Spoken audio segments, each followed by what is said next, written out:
The Legend of the Vale is a brand new voyage that is exclusive to Pirate Legends, and it's this hybrid between the best bits of Tall Tales, the music, the voiceovers, the characters, the storyline, and then it's the best part of Voyages as well. So kind of infinite replayability and all the randomness of visiting all these different islands and puzzles around the world. There are lots of different things that you can do, such as exploring lost shipwrecks, fighting alongside ancients against phantoms, and I think the nicest part of it is that you don't all have to be Pirate Legends to embark upon it. We have over 1 million Pirate Legends in the game now, so you can go and seek someone out and maybe embark on that adventure with someone you've never met before. And this is one of the really strong elements of Sea of Thieves, where you get an experienced player bringing on a less experienced player and showing them this whole new world in front of them, which they wouldn't have otherwise been able to see.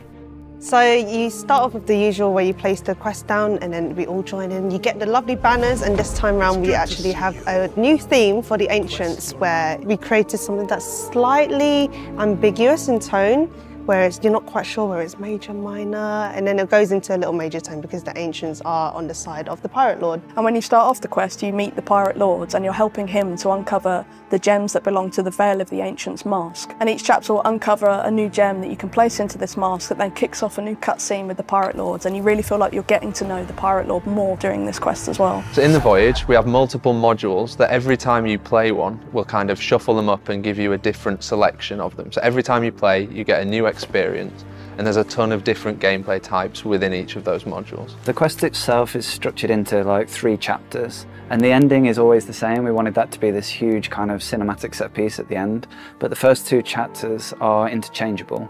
We wanted some based around combat and some based around puzzles. We have 3 specific quests based around solving maps. One of the big differences here with the Pirate Legends is they really know the world well, and so the basic X marks the spot maps are less challenging to them, so we wanted to mix that up a little bit. Introducing the zoom maps was good for this. Only people who know the game really well will be able to tell even what the island is, because normally when you get an island you can check it out on the map, but these are like a really zoomed in little section of it. Pirate Legends are the dedicated players who will understand, oh yeah, I reckon that little bit of that island, oh yeah, I know that. The second is pictorial maps, where players will get to see images drawn by suds of the islands in the Sea of Thieves. They will have to then depict those images and try and find out which island that's on, and then once they find that out, specifically where the treasure is hidden. We have this thing that internally we're calling the lying maps, which is where our old friend Suds has kind of recorded all of the ancient drawings and symbols on the island, but has noticed that he's got one of them wrong, and maybe it's up to the players to figure out which one he's got wrong or why the ancients got that wrong, and maybe there's some treasure buried there.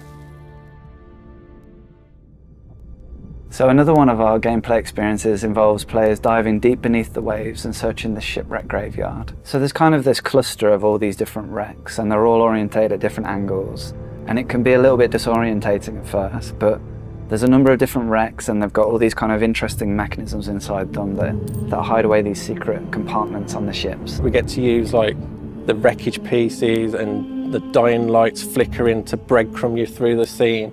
And then you've got to avoid sharks, and you're running out of air, so it leads to this fast-paced gameplay that's really exciting for the players. The player's objective is to retrieve the key and open the captain's cabin and find the Veil Stone and return it to their ship, but there's many shipwrecks and there's many kind of hidden treasures aboard all of those wrecks, and all these kind of interactable mechanisms and compartments for players to use. So whether they choose to get the key immediately or whether they want to kind of collect all of these rewards, the choice is up to them.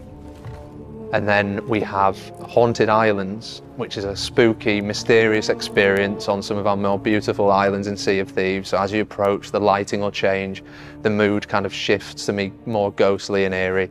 Players will search the island and meet Belle, who will ask for the players' help and aid them in finding another one of the Veil Stones, which is what you need to complete the voyage. So you've got these ghostly statues, and Belle gives you a lantern to help you light them and find them. And these have like massive shockwaves that come off of them to kind of guide you towards which one to light. And once you get to the final one, you'll see like a ritual. There's the ancients, they're kind of doing this like ritual, bowing down to this statue and lighting it.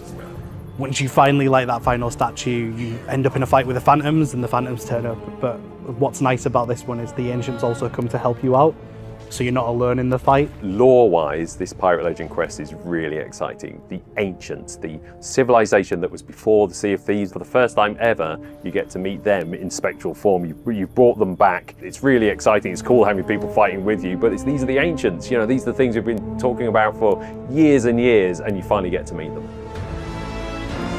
So you have one part where you're fighting the Soul Flame Captain, where we've actually added a new layer of music, which is based off of the Soul Flame Captain, but there's a new boss wave music which comes along, which, as we usually do, we put in the Sea of Thieves theme, but in that style of that music. So you'll hear that, and hopefully your blood's going to be pumping. You're like, I'm ready to fight the last boss. You fought well.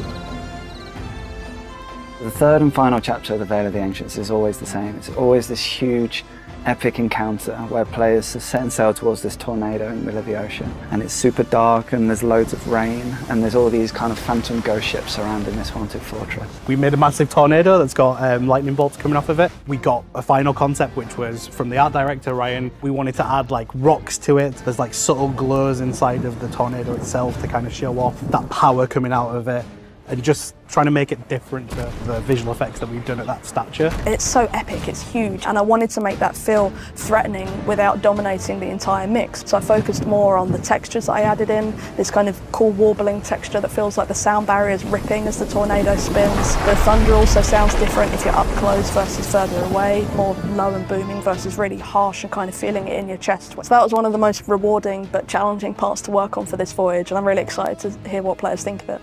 We bring this new level of destruction to the gameplay.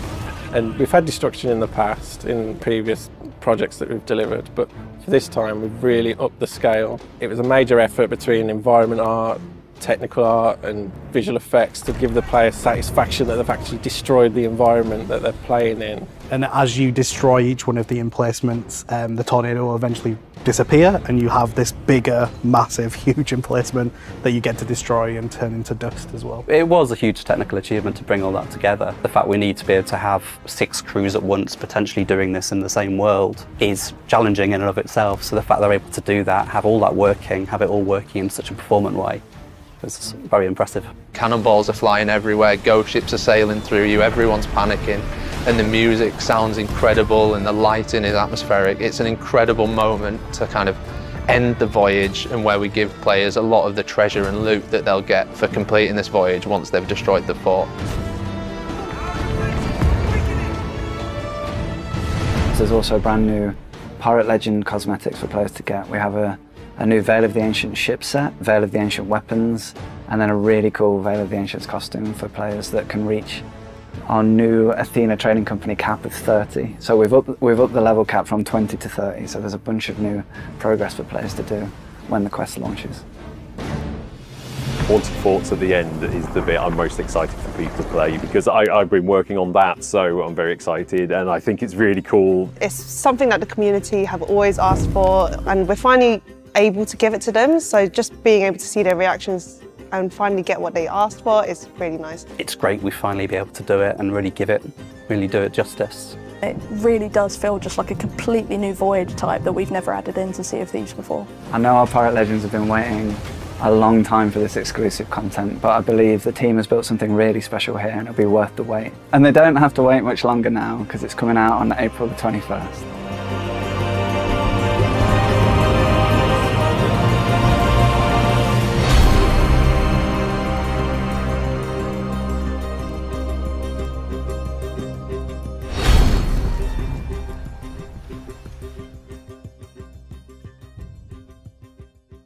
Thank you very much for watching. If you liked what you just saw and want to stay up to date with all the latest Sea of Thieves news, then hit subscribe and click that little ship's bell for all those notifications. Cheers.